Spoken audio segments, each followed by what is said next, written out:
Welcome back to We Didn't Know What We Didn't Know. I'm Sue. And I'm Lisa, two retired teachers with over 60 years of classroom stories between us. Yeah. We love to share the laughter and lessons from our years of teaching and maybe learn a little more along the way. Well, Lisa, today's episode is for anyone who's ever been an elementary school teacher, knows one, maybe has one for a child, or whatever. And went to school. Yes. Or is just curious about what makes us tick. Let's call this one, You Might Be an Elementary Teacher If... You can choral read. Yeah. You know what I think about that is you can look a kid straight in the eyes and they either light up like you're Santa Claus or they freeze like they're in trouble. The power of the stare. You've got a good stare. Teachers have good stares. That's the best. Do you remember when you did a retirement video for me and you had a couple of my students and you asked them to do the faces? The faces of Mrs. Johnson. Right. Like when Mrs. Johnson's excited and they tip their head aside and goes, "Hey, class." Mrs. Johnson when she's angry. Hey, guys. Mrs. Johnson when she's ready to go home for the day. Bye, guys. It was really there's funny. nothing like seeing a little one's soul, and you see right through their whole body to their soul, but only for a second. Well, let's dive in, Lisa, with our first segment, the skills we never knew we didn't need. Yeah, so I think you might be an elementary teacher if you can cut out 30 paper hearts in under 2 minutes flat. And no, they won't be lopsided. All right, Lisa, here's the paper. Here's the scissors.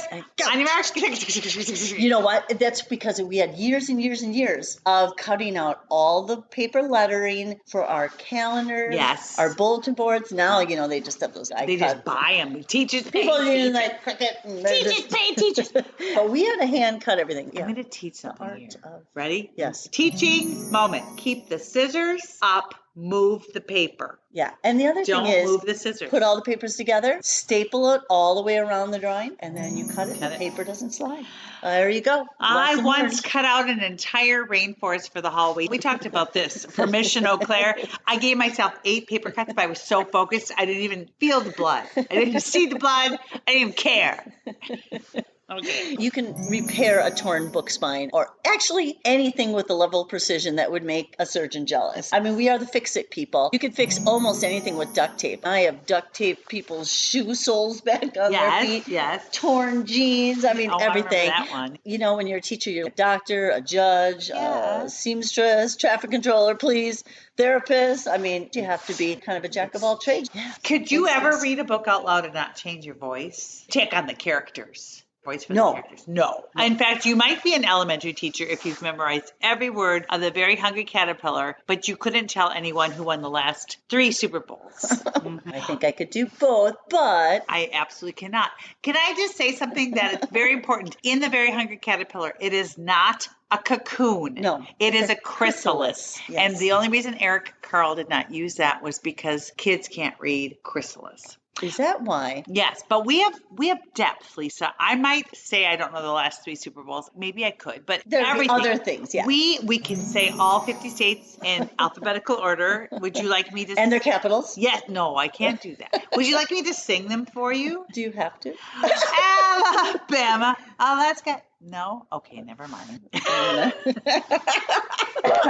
Thinking of books, do you have any books still memorized? Like my children, I read to them all the time, this Maxie the Taxi Dog. It's a great story. And I still know it. So I'm like, my name is Maxie. I ride in a taxi around New York City all day. His name is Jim. I sit next to him, but it wasn't always that way or whatever. Very nice. And I still have it, the whole book. Yeah. Probably. I have them all in my basement. So I kept every single one. Yep. Some of those books you can never get rid of. I'm kind of a book hoarder. Well, especially little kid elementary books. Yeah. I think that you know your teacher when, and this is true. People say it's not, that it's some kind of urban myth, but you can tell the weather. You can predict the weather after being with your students for 30 seconds. You know the phases of the moon. Yes. You know when the storm's coming. Yes. It is 100% true. That's why when the kids were nuts, even though it was really humid and hot, you knew a tornado was a coming. Oh, yeah. Or you know your teacher when you save fast food containers designers or all these different things because they might be part of some kind of unit or art project or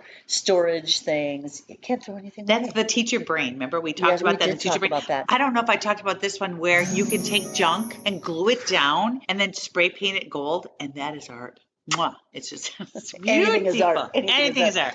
An elementary teacher, when you can stand bent over at 90 degrees for hours at a time, and I think it's from all the years of just bending over with students. I went with some friends and they were putting together a puzzle and it was down on the coffee table. So I'm standing there bent, and once I got going on, I couldn't stop.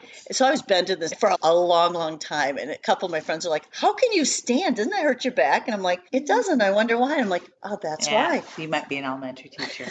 Also, these people that complain they have to stand on their little pads when they're all the checkout people, all the people that stand a lot have special pads to stand on. I wish I would have had that though, because my knees are toast because of probably all that kneeling next to a student on that hard floor. Whiners. Okay. Standing on those hard floors all those years. Oh, same man floor. Okay, you're an elementary teacher if your basis for a good day is when no one in your life that day threw up or cried or used glitter. Here are my 3 phobias: glitter, puke, and someone sneezing right in my face or in my mouth. I would hate that. Kids come up and they'd be like, and they wouldn't cover their mouths. And I'm like, okay, 3 days from now, I'm getting a cold. You can feel the spray. Yeah. Your teacher, when you don't use the phrase, "I have to go to the bathroom." No. You use the phrase, "I would like to go to the bathroom sometime." I would like to go to the bathroom sometime in the next hour. Yeah, if somebody says, "Do you want to use the bathroom?" That would be nice. But you don't go, "I have to go too." You know you're like, "I would like to go sometime." Sometime.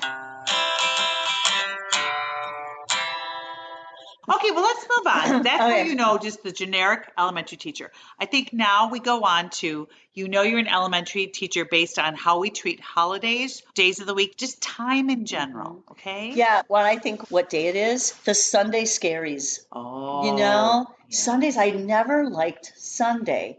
Yep. Because Sunday was just like, once it's noon, you're working on getting ready for the Sunday dread. Yes. And then Friday, thank goodness it's Friday. Yes. Weekends were the best. Yes. Now it's kind of like, what day is it? Oh, it's Saturday. Oh, I didn't even know. Saturdays are just like a Wednesday when you're retired. Do you think that's why our calendars were jam-packed? We'd buy the special calendar sets, and they were jam-packed with special days. Oh, yeah. Days that we still have to celebrate, even though we don't teach anymore. Yeah. You might be an elementary teacher if you're the only adult who gets generally excited for Pi Day. Yes. And no, we don't mean pi, P-I-E. We mean 3.14, like pi. Yes, my niece can recite pi to 3.1478 to like 25 spaces. Wow, that's incredible. She won a contest. But I'll tell you what, as a 3rd grade teacher, the kids would bring in pi, and that was pretty awesome. So any math teachers out there, on March 14th, you deserve pi. Yeah. Just don't forget Pi Day. May 4th. May the 4th be with you. Yes. Isn't that also a... Oh, I don't know. Yeah. She just made a sign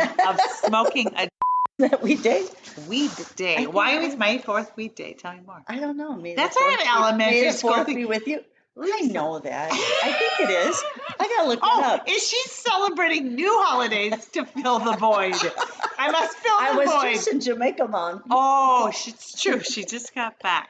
So did you? I'm gonna look this up. May 4th be with you. I did. I won a bottle of rum playing bingo, so I was pretty excited. It's Star Wars Day. Yeah, May the 4th be with you. Yeah, that's Star Wars Day. So what was the day? You need to Google. Does this have anything to do with pot? May 4th, pot. Okay. May 4th. Day to celebrate weed or pot? Probably. Well, it gives a potty training. Celebrate pot day. Right there.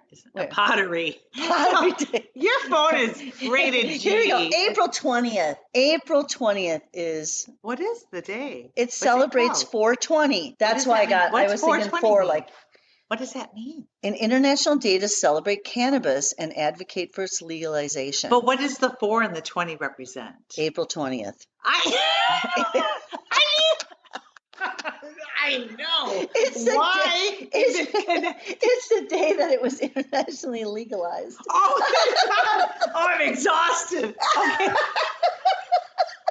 I have no idea. Okay. Okay. So you're saying you know you're a retired elementary teacher if you know 420 is pot day.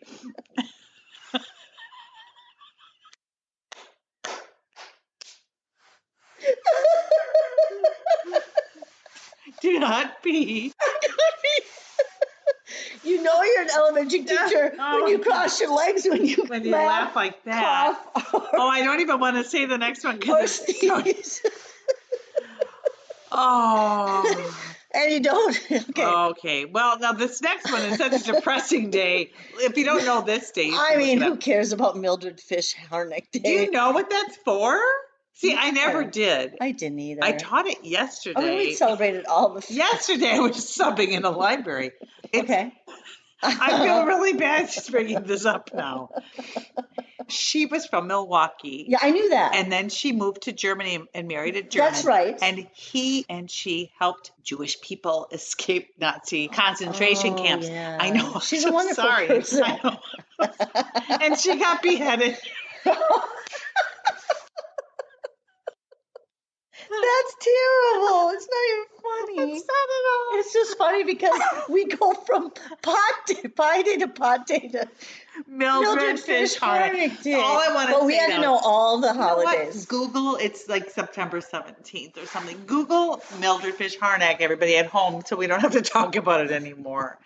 She was executed, and so was her husband. I'm just saying, learn your history, okay? Yeah, and you know your teacher when you still make PowerPoints of holidays. Of holidays. I feel like I want to put this on a PowerPoint. I know. Well, there's a lot of those celebration days. Yes, do you still so many reasons to celebrate. Do you still celebrate like Women's History Month or National Nutrition Month or Math Awareness Month?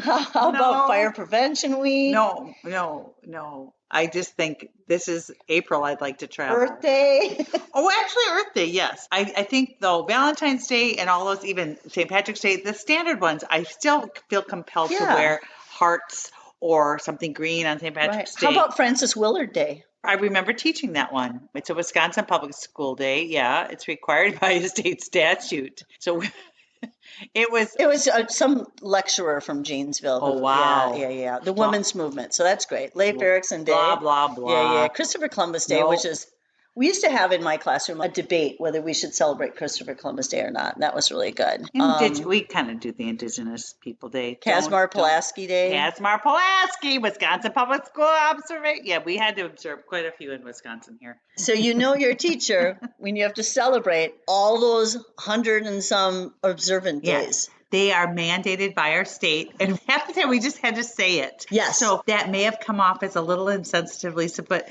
it's pretty funny when you consider we were saying these things and we had no idea what we were saying.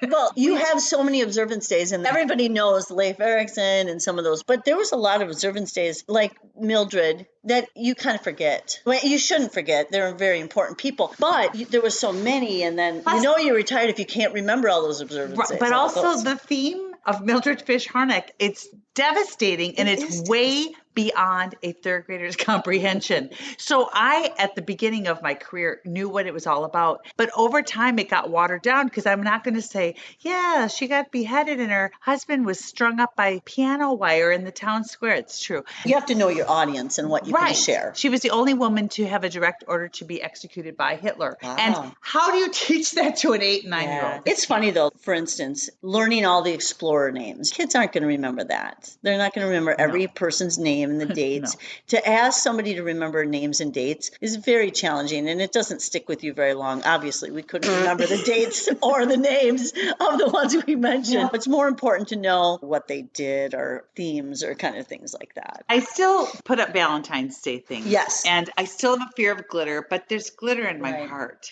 You know what? You're a retired teacher. Yeah. When you still have all your window clings from when you were teaching. Oh, yeah. You still put them up. You're like, this looks nice in my house. Cute. Yes. Yeah. All right. You know what's interesting about still being a teacher? You could only vacation in June, July, and August. And in Wisconsin, those are the nicest months of the year. But no, that's the only time you could vacation. So you're roasting your ass off in some tropical island, 105 degrees. Yes, let's go to Florida. Let's go to like July. Jamaica in July when it's 120. But that's only months you could. So you still think that you can only vacation Celebrate. in the summer, but you have the rest of the year. When was your wedding anniversary when you were married? I don't remember. Oh my gosh. She looked at me with such a blank stare. Just wait. Okay. August. Okay, because I was July. It was like the hottest day of the year. Oh, yeah. Middle of July. Yeah. It was preparing me for the hell that was coming. That's right. Would you like to burn in the fires of hell now or the whole marriage? Yes. You know what I loved about being a teacher is whenever school supplies came in, it was like Christmas. Our school is pretty slick. You would have an order form, and we had a certain money amount, and our order was quite inexpensive. So you could get weird stuff. We'd get it through Office Depot. Office Depot. You got to spend that. It was always about $125. That was our money for the year. Yes, but one year I got smelly stickers, and it was just some good stuff. So the other $500-600 we had to spend was out of our own pocket. Yeah.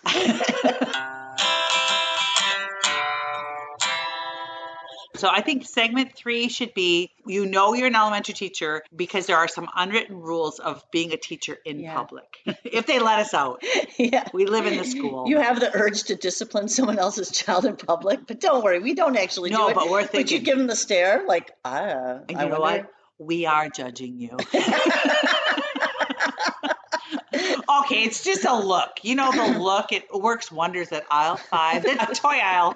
In fact, you'll hear me mutter things like, we're noticing. You should be embarrassed. You see a kid whining and you want to go up and give them a sticker we know or a how hug, to get or them you want to, they fall down, you want to get a Band-Aid, or you want to go get some ice. Need some ice? Ice fixes everything. We used to take sponges and wet them, and then they'd freeze these sponges in a Ziploc. And it was such a placebo. I know. The cold would literally last like 30 seconds, but they would be holding it on there for hours. I still kind of feel this compulsion to stick wet sponges on my body. So Ew, girl. I know. Okay. And don't forget, teachers have a mantra. You're an elementary teacher. If your mantra is, I'm just one vacation away from sanity, just one more vacation away. And that's what got me through many teacher conferences. Yeah. 2 more months. Did you ever do the countdown? Oh. Yeah, countdown to summer. I had a little teeny number in the corner of the board that no kid knew, and I just changed it for myself. I was so bad that I took some modeling clay and made a teeny tiny airplane out of it, and then I made this long runway. Yeah. And then that was to mark down my trip. Oh my God. Yeah. That's it's like an advent calendar. Yeah, There's a lot of advent calendars. Okay, speaking of sanity. Yeah. You might be an elementary teacher if you're still trying to figure out how we manage to survive, like financially. Yeah. Remember being told you're not in it for the money. Yeah, I understand that, but I didn't think they meant this little bit of money. So, and retirement and your savings and all this is a whole math lesson. We should teach everybody how to retire early as a teacher because they need it. Yeah. You're a teacher when you're dining out and you start to help people at the buffet. Can I carry that for you? Can I help you with that? Oh, honey, that's too hot. Oh, you already have 18 shrimp, honey. That's enough shrimp. That's enough. Yes. Save some for the rest of the people. Does your mother know you're doing that? You might know that you're still a teacher retired if you start to supervise kids, like on the bus or out at a park. Yeah. So one day, my granddaughter and we went to the park, and all of a sudden, it was all that was at the park were grandparents and little kids. And pretty soon, a school bus pulled out, and all these like kindergarten and first graders just rushed out. And I started counting heads, and I started supervising, and I kind of went and planted my body from where the playground ended, and it went into another park. I kind of positioned myself, and I'm like, why am I supervising these kids? Yeah. But that translates over now when I'm at like a family gathering. Oh, yeah. I count their heads 1, 2, 3. I make sure I haven't lost anybody. Yes. And another really weird thing that I do, and I bet you do too, because I know kids like to come up to you too. I love talking to children in public, but I have no interest in the adults. I just don't even want to talk to them. I just tell me about your school. Yeah, I think it's so weird. Kids just randomly come up and talk to me all the time. It's kind of like kids sense that I'm a teacher, like they automatically trust me. I love this though. Oh, yeah. Like even on the airplane, just the other day, this little kid was walking down the aisle. and he was just kind of looking at me, and he smiled and waved, and I kind of waved. Where like other people, if I was their parent, I'd be like, don't talk to strangers, Yes. And then as he walked by, he grabbed my arm and kind of rubbed my arm. I'm like, okay. But he was very comfortable, and it was kind of like they have like a sense. John, like Santa Claus. I'm Santa Claus. Yes, they have a kid sense. Yeah. They're like, you're a good person. He didn't sit on my lap, which is a good Yes, I was going to say, that could get you arrested, honey. Yeah. But the other thing is, I always refer to my students as my kids. Oh, yeah. My kids. And we've talked about this before. You would go to an assembly and you would see all the kids from the school there, but your class looked like your children. They do. They looked cuter and smarter and better. And you I would always think that. I would always think, man, my students or my kids are the best. They're so much better looking than them. Yeah. They're so much better behaved, and that love for them. Lisa, we actually did get a new follower this past week. That's great. Her name is Kara Hen. She's an elementary teacher, and she found us on Threads when I posted the question, you know you're an elementary teacher when? This was her answer. It's pretty funny. She said she was at a bar and she saw an untied shoe on some guy, and she dove down to tie his shoe without a second thought.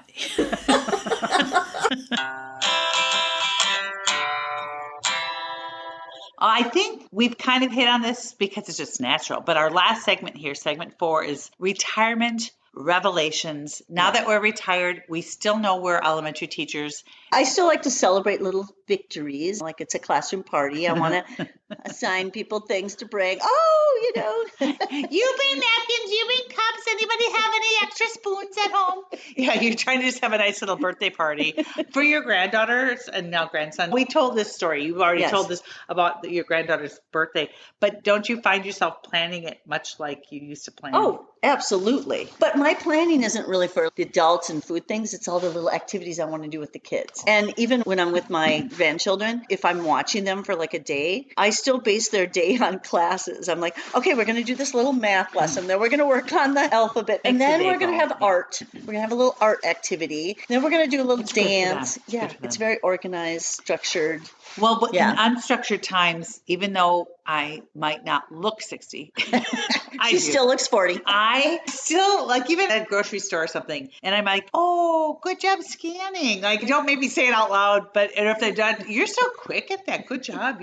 I just want to praise. I have found myself, because I used to always tell the kids, I'm like, oh, thanks, hon, or something like that. Yeah. Now I'll be like, oh, thanks, hon. Oh, sweetie. Oh, sweetie. Yeah.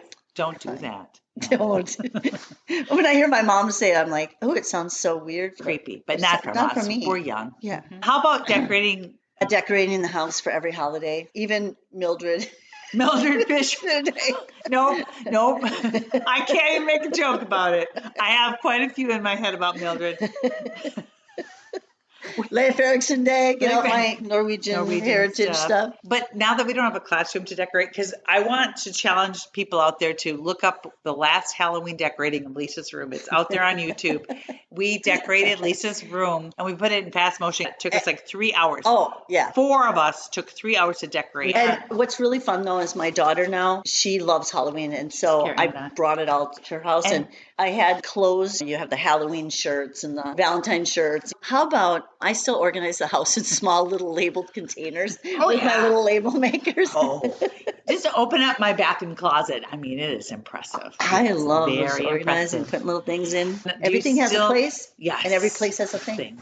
And now it's July, but it used to be August. You go and visit the back to school supplies. I still walk there. I cannot go to Target without going there, and I don't need anything. No. In fact, I think I still have a year's worth of school supplies at my house that I'll probably never use. You know what I found the other day? A container, and it was something I bought. I didn't steal it. But it was a box of those spiral things. They're called book combs. Book combs. What the heck? I need to take those to somebody that's still teaching. Although anyone out there wants some junk. I also have a lot of safety scissors. I don't even know why. You can't cut anyone's hair with them, but they actually can't cut much of anything. I really wanted the kids to, for this one science experiment, they gave us these lame little magnifying glasses. Sure. So I bought a set out of my own money, but I bought a set of these little microscopes. Oh, yes. They're really cool with Those are cool. They're so cool. I have a box of 15 of them. It's just sitting there. I think if anybody I need reaches to start out to donating. us, Yeah. nobody really reaches out to us. No, which we want you to. It's weird. Yeah, If you reach out to us, you can ask for anything cool that we have, and we'll just give it to you. I'll mail it to you free of charge. Oh my gosh. I have those little, they're like pens for iPads with the rubber ends. Like a stylus? But they're tiny. I have like 40 of them. Oh, there you really go. Cool. Anybody want styluses? Styluses, 40 of them. You know, another thing is, yeah, holidays, I still have my little holiday books I would do as a read aloud. And I want to read them. I read them to my grandkids, at least I have that. But if they're not around, I read to my mother. Yeah, I read mine to my 85-year-old mother. I don't have pets. I don't have grandchildren. I just read it in the bathtub crying. You read it to you have fish. Yeah, I do have fish now. Well, old habits do die hard. But honestly, it's those habits that made us good teachers. Don't you think? Oh, of course. Absolutely. But whether it's looking at a child straight in the eyes, and making him think, what'd I do? Or celebrating all the small stuff, or knowing how to whip up an art project at the last minute. Teaching is a lifelong identity. Yeah. Lisa. And you know, when we were on a bus to go on a snorkeling trip this last week, there was a family from Canada. They were from Montreal, and it was mom and dad and then 2 adult children. And the one boy was a teacher. And he mentioned something about students. I said, "Oh, are you a teacher?" And I'm like, "I'm a teacher." And then my sister and brother, we all like, "We're teachers." He's like, "Yay!" And he just started going off, and we had this like instant. It is an instant bonding. I said, "Best job ever." He goes, "Oh, it is." The only time this ever backfired, I already said this on a podcast, was when we were whitewater rafting, and that was a teacher who almost killed me. But otherwise, I've hardly ever met a teacher I didn't love. Oh no, everyone, yeah, they're great people. So I think that's probably it for today's episode. If you're a teacher or you know one, we hope you are laughing along with us. And don't be celebrating that pot day unless it's legal where you live. You know. And if you're not a teacher, well, you know how to spot one out in the wild. Just look for glitter or their cutting skills. I was going to say like teacher clothes. Ooh. We're cuter now. Yeah. There's so many things that we could have added to this list of things that make you a teacher. But you know what? Come up with your own, share them with us. Let's just celebrate all that small stuff. And don't forget, look a child in the eyes today. You might just make their day or freak them out. Or they might just come up and randomly just start smiling and talking and rubbing your arm. And rubbing your arm. All right. Bye, everyone. Bye-bye. Good night. Sleep tight. Don't let the bed bugs bite. If you do, take a shoe and make them black and blue. You don't remember that from? I do. Bye-bye. Bye-bye, everyone. Thanks for listening to our podcast. We didn't know what we didn't know. We'll see you next time.